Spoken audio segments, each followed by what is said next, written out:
নমস্কার।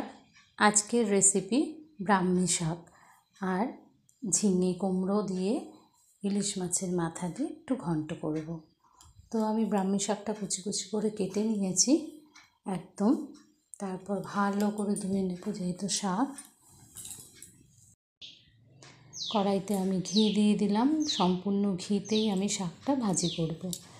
তো ঘিটা ফ্রিজে ছিল বলে একটু শক্ত হয়ে গেছে। ঘিটা গলিয়ে নিয়ে আমি শাকটা দিয়ে দিলাম, ছাঁকনিতে ধুয়েছি, একদম কুচি কুচি, ঝুড়িতে ধুলে বেরিয়ে যেত। এটা দিয়ে দিলাম, আর একটা কাঁচা লঙ্কা চিড়ে দিয়ে দেব, কিন্তু ওটা তুলে ফেলবো, যেহেতু মেয়ে খাবে। এটা মেনলি মেয়ের জন্যই করা হচ্ছে। আগে আমাদের ছোটোবেলায় বলতো ব্রাহ্মী শাক খেলে নাকি ব্রেন ভালো হয়। জানি না ব্রেন ভালো হয়েছে কি না, আমি তো খেতামই না।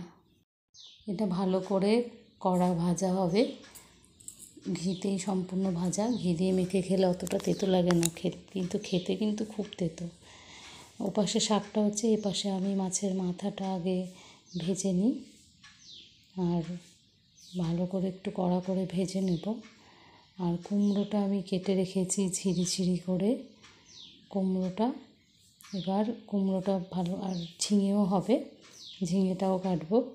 ঝিঙেটাও তো পরে দেব। তেলে একটু রাঁধুনি ফোড়ন দিয়ে দিলাম। এবার কুমড়োটা আগে ভেজে নেব, ঝিঙে পরে দেবো। ঝিঙেতে যেহেতু জল বেরোয়, কুমড়োটা ভাজা হয়ে যাওয়ার পরে ঝিঙে, আর এর সাথে আমি মাছের মাথাটাও দিয়ে দেবো, কারণ মাছের মাথাটা কড়া করে ভাজা হলেও সেদ্ধ হওয়ার ব্যাপার আছে। এখন তো ভাঙলেও ভাঙবে না, একটু নরম হয়ে গেলে তখন ভেঙে এর সাথে ঘেঁটে দেবো। এবার চাপা দিয়ে দিই, নইলে মাথাটা আবার দেরি হয়ে যাবে।